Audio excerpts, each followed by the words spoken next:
Hello friends, welcome to my YouTube channel. आज हम पढ़ेंगे सांपट कौशल का सोशल स्टडीज़ का फर्स्ट लेसन प्लान कक्षा 7 विषय सामाजिक अध्ययन और विषय भूगोल। प्रकरण हमारा ज्वालामुखी।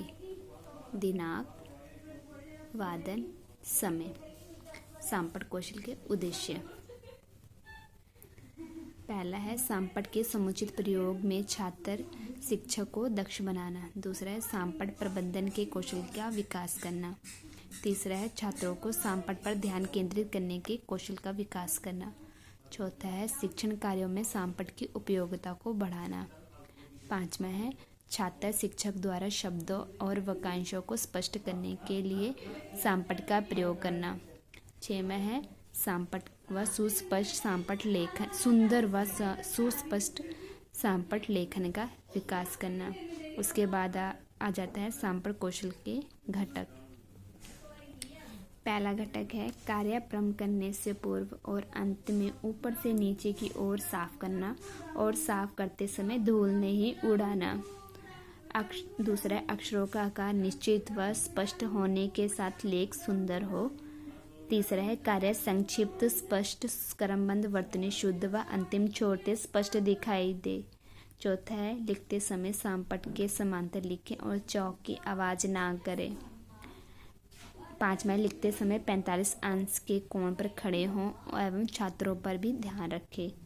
छठवां शब्दों, वाक्य व दो लाइनों के बीच में प्रयुक्त अंतराल हो व शब्दों में अन्य आलेखन ना हो।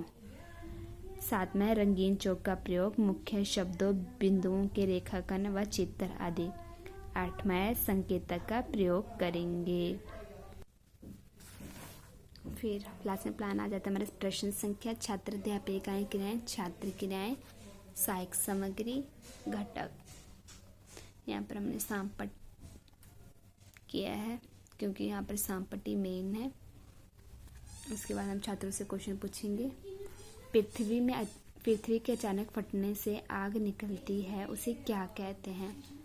तो छात्र तो देंगे जो पृथ्वी से अचानक फटने से जो आग निकलती है उसे ज्वालामुखी कहते हैं। तो हम दूसरा क्वेश्चन पूछेंगे, ज्वालामुखी के बारे में आप क्या जानते हैं? तो वो चुप जाएंगे। समस्यात्मक प्रश्न, ये प्रस्तावना कौशल से रिलेटेड है क्योंकि हम यहाँ पर सांपट कौशल पढ़ेंगे, इसलिए हम प्रस्तावना कौशल हमने ज़्यादा नहीं बनाए हैं। स्पष्टीकरण, हम छात्रों को ज्वालामुखी के बारे में बताएंगे। ज्वालामुखी मुख्यतः जमीन में वह स्थान होता है जहां से पृथ्वी के बहुत नीचे स्थित पिघली चट्टान जिसे मैग्मा कहा जाता है को पृथ्वी की सतह पर ले जाता है। मैग्मा जमीन पर आने के बाद लावा कहलाता है। लावा ज्वालामुखी के मुख पर और उसके आसपास बिखरकर एक कोन का निर्माण करती है। किसी भी ज्वालामुखी को तब तक जीवित माना जाता है जब तक उसमें से लावा, गैस आदि बाहर आता है। यदि ज्वालामुखी से लावा नहीं निकलता तो उसे निष्क्रिय ज्वालामुखी कहते हैं। निष्क्रिय ज्वालामुखी भविष्य में सक्रिय हो सकती है। यदि कोई ज्वालामुखी 10,000 वर्ष तक निष्क्रिय रहती है तो उसे मृत ज्वालामुखी कहा जाता है। किसी ज्वालामुखी की विस्फोटकता मैग्मा के उत्सर्जन गति और मैग्मा में निहित गैस की उत्सर्जन गति पर निर्भर करती है।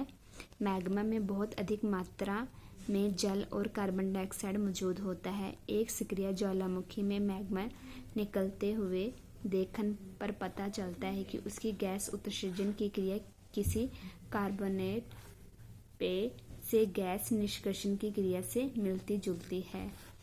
मैग्मा भूपृष्ठ से बहुत जल्द ऊपर आता है और अपने मूल आकार से हजारों गुना बड़ा हो जाता है। ज्वालामुखी कई आकार का हो सकता है। कुछ ज्वालामुखी एक सही कोन के आकार के होते हैं तो कुछ ज्वालामुखी बहुत गहरे पानी से भरे हुए होते हैं। इसकी आकृति के आधार पर इनको 3 प्रकार में बांटा गया है। सक्रिय ज्वालामुखी जो जागृत जो निकलते हैं जिससे लावा निकलता है। निर्दीप्त ज्वालामुखी जिन्हें मृत घोषित किया जाता है। और शांत मृत ज्वालामुखी जिन्हें निर्देश ज्वालामुखी उन्हें कहते हैं जिनका मतलब वैसे तो कि उनकी सक्रिय होने की संभावना रहती है कि कभी बाद में विस्फोट हो सकता है। मृत ज्वालामुखी तो वही होते हैं जिनसे ज्वालामुखी निकलता है 1000 साल तक, 10,000 साल वर्ष तक, उसे शांत ज्वालामुखी या मृत ज्वालामुखी कहते हैं।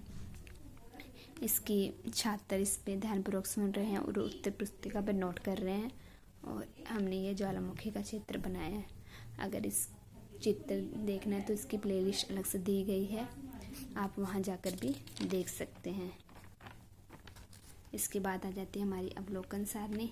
अवलोकन सारणी में जो पीछे हमने घटक दिए थे वो एक घटक लिखने हैं,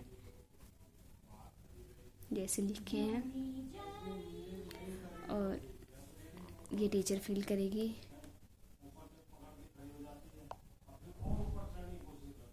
ये टीचर फिल करेगी। अगर आपको हमारी वीडियो पसंद आई हो, लाइक शेयर एंड सब्सक्राइब करना ना भूलें। मिलते हैं नेक्स्ट वीडियो में।